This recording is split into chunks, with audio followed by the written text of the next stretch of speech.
I find robots interesting beings. In spite of their main purpose, to serve humans, robots always leave mystery behind them. Whether they think for themselves, shed emotion, or appear to have human spirit, they always make me wonder, what do they think of? And do they ever question their own creation? Anyway, like aliens and ghosts, robots are extremely recurrent in the world of video games. So, I'm here today to count down the top 10 robots in video games. Enjoy.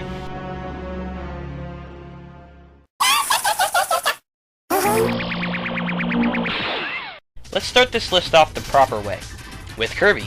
Now, most of the robots in the Kirby series are just used primarily for boss battles, not really relatable characters. Now, I had a lot of choices for this entry, such as the Mega Titan, Heavy Lobster, and Mecha Kracko.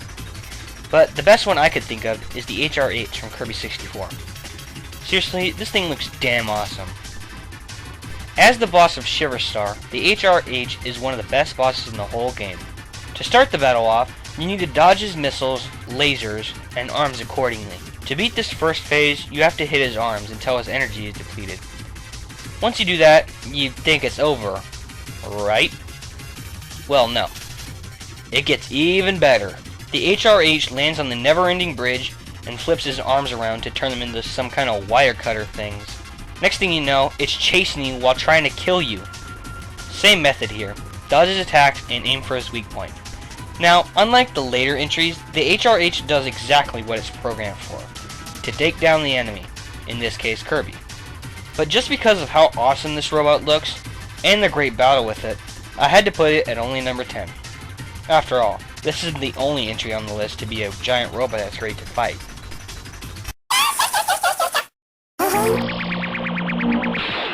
Spongebob Battle for Bikini Bottom. You all know how much I love this game. And since the main plot of the game is robots invading, I couldn't resist. As we established with the HR-H, giant robots are awesome. So, how about we give this spot to the strongest robot in the whole game, SpongeBob Steel Pants. Being the robot clone of SpongeBob has to give you points in some way. SpongeBob is another case in which the fight is the greatest aspect about the robot. In the first round, you are jumping across platforms while dodging the endless barrage of his karate chops and battle cry. While dodging his attacks, you also have to worry about hitting his weak points in time and dodging Robot Plankton's lasers. So, you finally defeat him. But then, Robot Plankton revives SpongeBob, causes him to grow much larger. So you have to venture into SpongeBob's head and neutralize his neural components. I shit you not.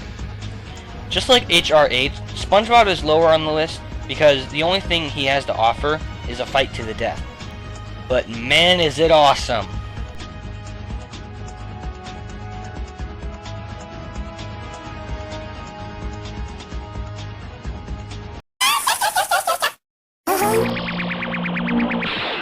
Metroid is one hell of a series. It's got aliens, ghosts, and robots. Should I even bother building up tension? You already know what the next entry is. Quadraxis. Aside from looking like something out of War of the Worlds, Quadraxis is one of the largest bosses in the entire Metroid series, right behind Kraid, Majinar, and Phantoon.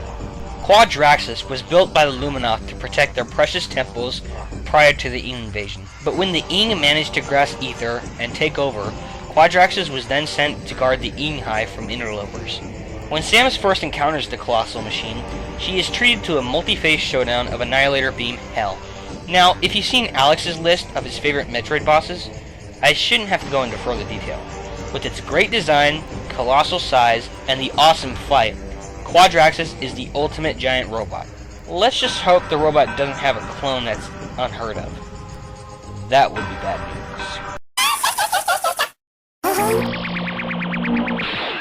It's ridiculous how many robots the Mario series has.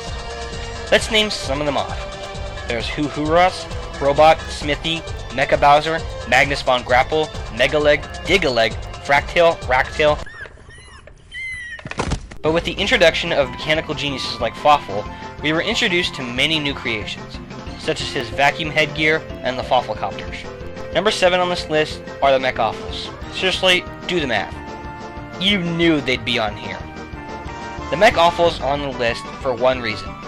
Fawful made them, and they are his strongest enforcers, as far as regular minions go. Seriously, wouldn't it be cool to have one of these? It can punch, shoot lasers, and separate its head from the main body. They come in normal, dark, and dark 0.5. And even if their body gets destroyed, they can create another one all by themselves. Ah! It's so awesome!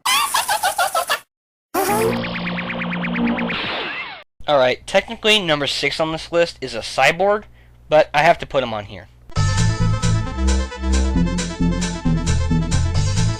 Hell yes! Again, you should have expected this. The first benevolent robot on the list, Bumble is just badass. Wielding every weapon imaginable, Buck defends the garden and beyond from the radioactive insect super race known as the Evil Herd. In a sense, you could call Buck the Terminator of the insect world. He is half bug, half machine, and he fights evil to protect his own species. He also resembles Blade too, due to him working with the FBI. But that's not why he's on the list. He's on the list because he kicks some serious ass.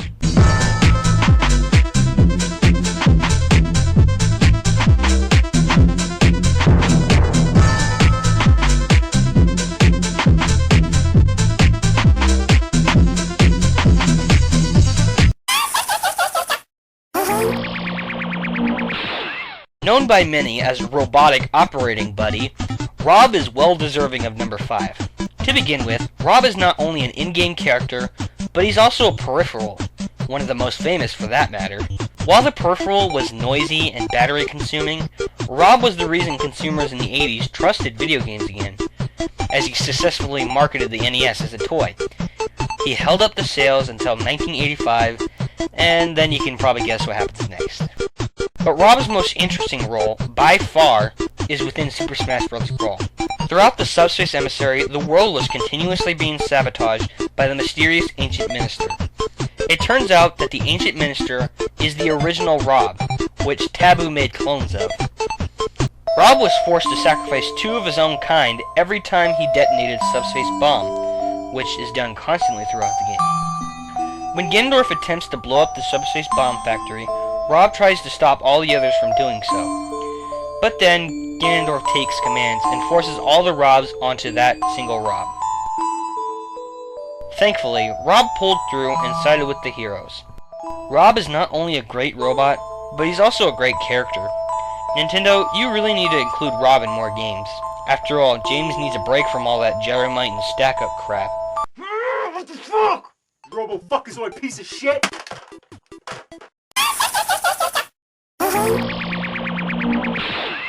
Your entire life has been a mathematical error. A mathematical error I'm about to correct. I surrender! Oh yeah, gotta have GLaDOS on here. The cake may be a lie, but I know you're lying if you say GLaDOS isn't funny. That thing is probably some kind of raw sewage container. Go ahead and rub your face all over it. Maybe you should marry that thing since you love it so much. Well, I won't let you. Oh boy. With all hilarious quotes set aside, GLaDOS is a very entertaining character. Neurotoxin. So deadly. Joking. I'm kidding. She's also a very illogical being, as there is no reasoning as to why she's so insane. Then again, you could say the same thing about Fawful. Now, I haven't played Portal 2 yet, so I can't really explain anything that she's done in that game, but I just hope she hasn't changed a bit. We wouldn't want it any other way.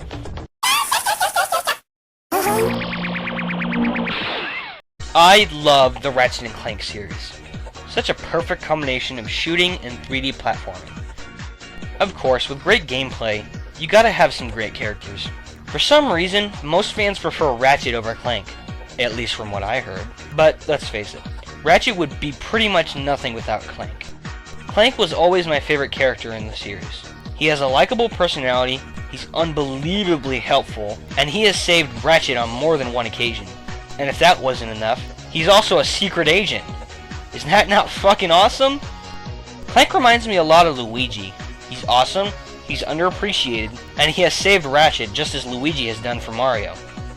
I hate it when somebody classifies Clank as a sidekick only. Call him for what he truly is. He's a hero. You were never a sidekick. You do know that, right? I always thought that you were the sidekick.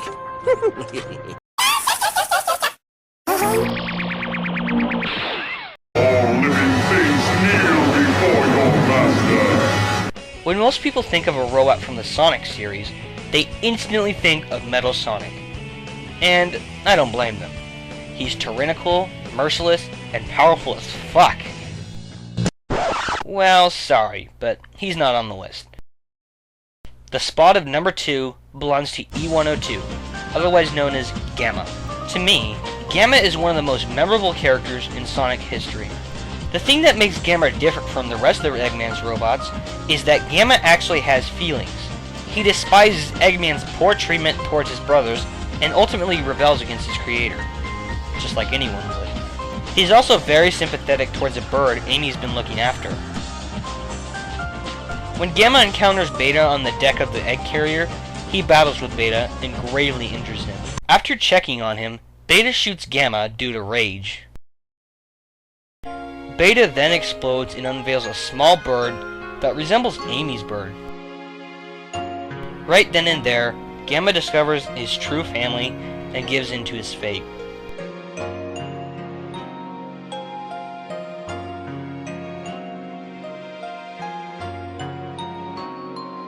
It's very sad what happened to Gamma, and at the end of the cutscene, I found myself crying. I'm not afraid to admit it. Gamma, take that as a sign that I will never forget you. Nor will I forget our final contender.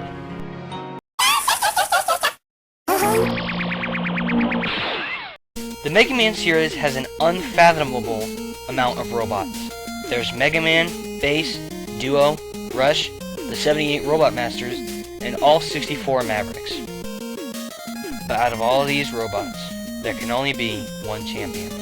Someone must stop Repliforce. Zero! The instant you saw Zero, you knew he was awesome. Throughout all my experiences as a gamer, I have never seen a greater robot. As a Maverick Hunter, Zero stops at nothing to vanquish any enemy that stands against him or his friends. Zero is the most powerful creation Dr. Wily has ever made. His greatest feats, as well as the grimmest part of his entire life, is in Mega Man X4. Due to Repliforce being labeled as Mavericks, Zero destroyed every single one. X may have done this too, but it was Zero who infiltrated the final weapon and destroyed Sigma, as the actual plot goes. Even though Zero is extremely powerful and very serious, you feel all the pain he's went through. He was forced to kill his good friend Colonel, along with Iris, the love of his life, because they were affiliated with Repliforce.